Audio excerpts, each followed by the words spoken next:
Assalamualaikum everyone. This is me, Humaira. Did you ever turn off your broadmatch keywords because of thinking that it wastes your budget?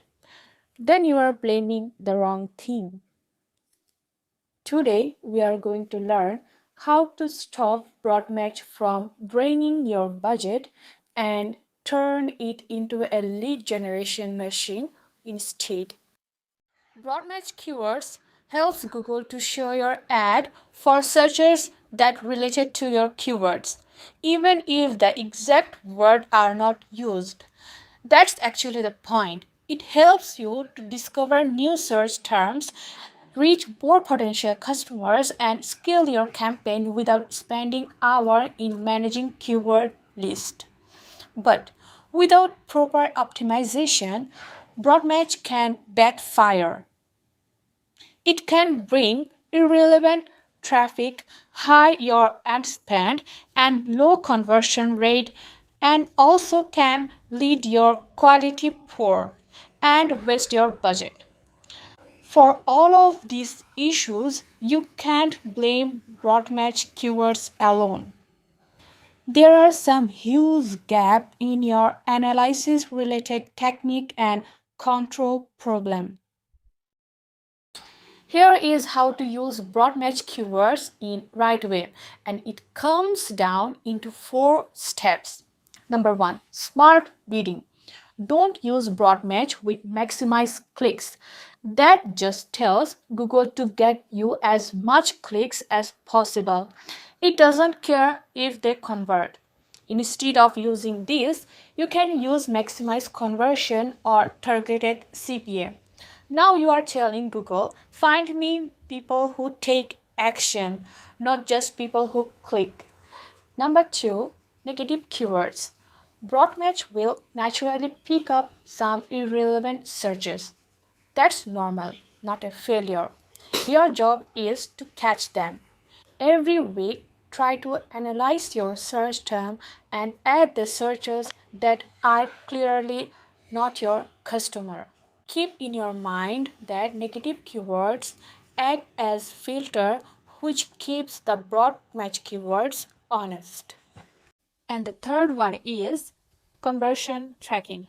Here is the part most people skip, and it is the most important one. Google's algorithm is only as smart as the data you give it. If you are not tracking calls, form fills, or booking, Google will optimizing in blind or guessing. And after setting up real conversion tracking, suddenly you will notice that Google stop guessing anymore. You will learn exactly what a good lead looks like for your business. And the last one is search term review. This is where you close the loop.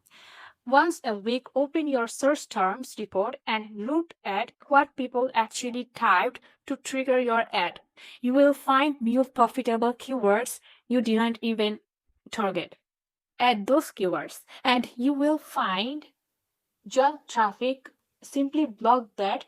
This one habit is what separates advertisers who waste money on broadmatch from the ones who sell with it. Let's make it real. Suppose your keyword is home cleaning service. With exact match, Google only show your ad when someone searches that exact phrase. Simple but limited. With broad match, and this is the part people misunderstand. Google looks at intent, not just words. So the same keyword can now show your ad for searches like home cleaning near me, maid service, best cleaning company, or home cleaning prices. Could you notice that none of those searches use the word home cleaning service, but every single one of them is someone actively looking to book a cleaner? That's the whole point of broad match. It is not about matching text, it is about matching intent. Now, here is where most people get it wrong. They assume more reach automatically means more waste, but reach is not the problem. Uncontrolled which is when you pair broad match with negative keywords, smart bidding, and conversion tracking, Google does not guessing anymore. It will find you more people who look exactly like your best customers. So, that some keyword doesn't just get you clicks, it gets you qualified reach. That's the difference between broad match wasting your budget and broad match growing your business. So, don't fear broad match, control it with data, not assumptions. I am Asma Islam Humaira, your Google Ad consultant. Follow me for more data driven ad strategies. Thank you.